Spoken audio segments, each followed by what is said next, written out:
Olá, pessoal! Sejam muito bem-vindos. Hoje vai ser uma revisão detalhada da unidade 3, capítulo 3. E a gente vai mergulhar nos conceitos que a gente já viu que formam a espinha dorsal do controle digital sequencial, que são as máquinas de estado finitas, o FSMs, os cotadores e a organização do código com bibliotecas. Então, esse conteúdo aqui é uma revisão, ela vai ser crucial para projetar sistemas que não apenas reagem a entradas, mas que também levam em conta o seu histórico, ou seja, eles vão possuir memória. Então, como a gente vai ver, como a gente já viu também, dominar isso é o que vai separar um projeto básico que você tenha de um projeto de um sistema digital robusto e inteligente. Então, com essa revisão aqui, eu quero apresentar os conceitos que nós vimos, revisar esses conceitos.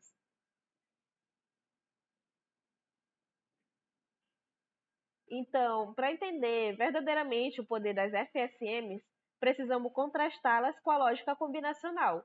Então, enquanto o circuito combinacional, como os que a gente já viu, que é um somador ou um multiplexador, vão gerar uma saída baseada apenas nas entradas do momento presente, uma FSM vai introduzir o conceito de estado. E o que é estado? O estado é uma configuração interna única, armazenada em registradores que representa o passado recente do sistema. Isso permite que o circuito tome decisões com base no que já aconteceu.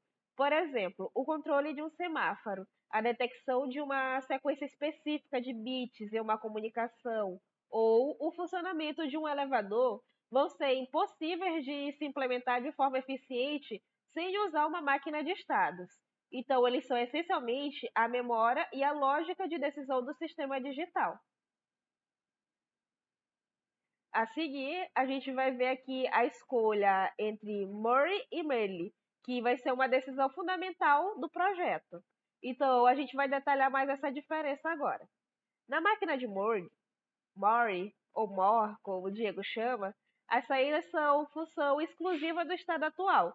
Isso significa que, uma vez que o sistema estabiliza um estado, a saída é definida, independente de flutuações momentâneas nas entradas. Essa característica as torna intrinsecamente mais imunes a ruídos e gera saídas mais estáveis e previsíveis. Então, nos diagramas de estado, a saída é escrita dentro do círculo do estado. Aí, já na máquina de Merle, a saída é uma função do estado atual e das entradas concorrentes. Isso vai conferir uma grande vantagem, que seria a velocidade, porque a saída pode mudar imediatamente após uma mudança na entrada, sem precisar esperar pelo próximo pulso de clock para mudar de estado primeiro. No entanto, essa acessibilidade torna as saídas potencialmente mais suscetíveis a glitches ou ruídos nas linhas de entrada. Então, a escolha entre os dois modelos vai envolver um trade-off entre velocidade de resposta e estabilidade. Ela deve ser feita com base nas exigências do sistema que vai ser implementado. Agora vamos revisar alguns dos elementos chaves de uma máquina de estado. Então, vamos aqui, nós temos o estado, que vai ser o coração do sistema. Cada estado representa uma situação ou condição específica que a máquina pode assumir, como o idler, que vai ser ocioso, o waiting, que vai ser esperando, ou até mesmo o processing, que é processando. Depois, nós temos a transição, que é o movimento entre esses estados. Então, em sistemas síncronos, esse movimento quase sempre é sincronizado pela borda de subida ou até mesmo da de descida de um sinal de clock, que dita o ritmo de toda a operação. Depois, nós temos o reset, que é um sinal de inicialização crítica. Ele vai garantir que, ao ligar o sistema ou em um caso de erro, a FSM retorne ao estado inicial conhecido e seguro, que é como o S0, e vai assegurar um começo previsível. Aí depois nós também temos o determinismo, que é uma propriedade bem vital no nosso sistema. Então, para toda combinação possível de estado atual e entrada, deve haver uma e apenas uma próximo estado definido. Então, ele é sempre determinístico, mas você vai ter apenas um estado definido para cada estado atual e cada entrada. Então, isso vai eliminar ambiguidades e comportamentos imprevisíveis. Por fim, a gente tem os diagramas de estados, que são algumas ferramentas de modelagem gráfica indispensáveis. Eles vão nos permitir visualizar todo o comportamento da máquina, que como o estado, transições, condições de mudança e as ações de saída, antes mesmo de escrever uma única linha de código em VHDL, servindo tanto para o design quanto para a documentação do projeto. A seguir, a gente vai ver as codificações de estados em uma FSM. Então, a forma como nós vamos representar esses estados internamente, ou seja, a codificação, tem implicações diretas na área utilizada e no desempenho do circuito sintetizado. Nós temos a codificação binária, que atribui a cada estado um número binário sequencial, como, por exemplo, 00, 01, 10, 11, para uma máquina de 4 estados. Ela é a mais econômica em termos de número de flip-flops, porque se nós formos fazer uma matemática básica com logaritmos, ela é log de 2 elevado a n, flip-flops para n estados, se a gente fosse desenhar no quadro com Diego e Priscila, mas muitas vezes ela resulta em uma lógica combinacional de transição mais complexa, pois vários bits podem mudar de uma vez. Nós também temos a codificação on-hot, que usa um flip-flop por estado. Então, em qualquer momento, o bit está apenas em ou seja, um de alto, em um nível alto, e todos os outros têm que estar em nível baixo, que é em 0. Então, para 4 estados, teríamos os códigos seriam mais ou menos assim, eles seriam 0001, ou seja, dos 4 apenas o último está ligado, ou 0010, em que apenas o penúltimo está ligado, 0101, em que apenas o antepenúltimo está ligado, ou 1000, em que apenas o primeiro está ligado. Então, embora eu use mais flip-flops, a lógica de próximo estado e a saída vai se tornar mais simples, pode-se dizer. Muitas vezes reduzindo-se a poucas portas. Por isso, em alguns FPGAs, algumas pessoas, alguns projetistas, eles optam por usar esse tipo de codificação. Ele é extremamente popular em FPGAs, porque há uma mudança de flip-flops e é mais simples. Por fim, nós vamos ter a codificação Gray, que é uma estratégia intermediária. Nela, os estados são codificados de forma em que apenas um bit vai mudar entre os estados adjacentes da sequência, por exemplo, 00, 01, 11 ou 10. Aí isso vai minimizar a chance de glitches momentâneos durante a transição, sendo muito útil em aplicações onde a potência ou a estabilidade são críticas. Então, agora vamos passar para o próximo. Aqui a gente vai solidificar esses conceitos com um exemplo que nós já vimos em sala de aula, mas foi bem ilustrativo aqui com os professores, que vai ser um detector da sequência 1011, que foi até o mesmo que vocês fizeram. Então, esse é um problema puramente sequencial, feito para uma FSM. Então, vocês implementaram ela com uma máquina de Merle, para aproveitar a sua resposta mais rápida, assim que aconteceu em sala de aula. Então, quando vocês implementaram, a máquina precisou de estados para lembrar o progresso da sequência. Por exemplo, S0, que foi o estado inicial em que nada foi detectado, S1, em que 1 foi recebido, S2, em que a sequência 10 foi recebida, ou S3, em que a sequência 101 foi recebida. Aí a saída Z só será igual a 1 quando estivermos no estado S3 e a entrada atual X por 1. Assim completando 1011. Então, a grande vantagem da Meili aqui é que Z se ativa no exato ciclo de clock em que o último bit de sequência é fornecido, e não no ciclo seguinte, como aconteceria em uma máquina de Mori. E esse atraso de um ciclo é a contrapartida pela maior estabilidade de Mori. Então, com esse exemplo, eu acredito que vocês conseguiram visualizar mais a diferença entre os dois, as vantagens e desvantagens de usar ou Mail ou More. Agora a gente vai passar aqui para contadores. E os contadores são, na sua essência, um caso particular e muito comum da máquina de estado. Eles são FSMs, onde a sequência de estado é predefinida e muitas vezes numérica, como 0, 1, 2, 3. São componentes absolutamente ubíquos de projetos digitais, usados para tarefas de temporização, gerando delays precisos, contagem de eventos, ou seja, quantas vezes o sinal ocorreu, e também pode ser feito com endereçamentos, percorrendo posições da memória. Aí, sua implementação em VHDL vai seguir a mesma estrutura de qualquer FSM síncrona, o processo sensível ao clock e ao reset. Então, dentro desse processo, o estado é o valor atual do registrador do computador. Então, a cada borda de clock, se o sinal de enable estiver ativo, esse estado é atualizado. Normalmente, ele é incrementado ou decrementado. O sinal de reset força o contador para um valor inicial conhecido, normalmente zero.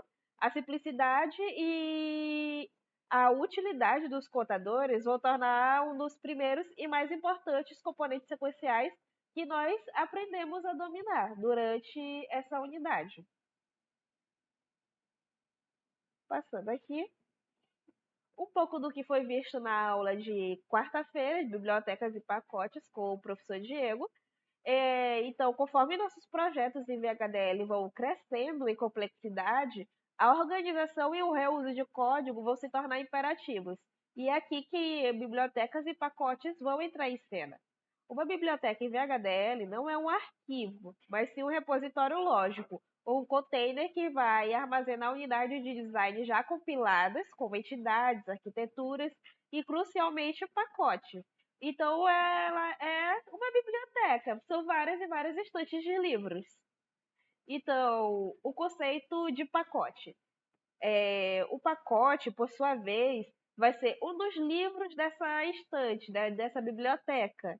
E é uma unidade de design cujo único propósito vai ser agrupar declarações comuns que queremos compartilhar entre múltiplos arquivos. Então, dentro de um pacote, podemos declarar tipos de dados personalizados, constantes, componentes, funções e procedimentos. Por exemplo, em vez de redeclarar constantes como clock period ou tipo state type, em cada arquivo do projeto, a gente vai declarar uma única vez em um pacote e depois utilizamos onde ele for necessário. Aí isso vai promover uma consistência, vai facilitar a manutenção e evita erros de ficar redigitando código, o que é muito importante quando estivermos programando. Aqui nós vemos algumas bibliotecas padrões que nós utilizamos aqui e iremos utilizar com o FPGA. Então, o VHDL ele opera com essas bibliotecas e elas são fundamentais para qualquer projeto. Então, as duas bibliotecas mais importantes, que vocês já viram, é a IEEE e a Work.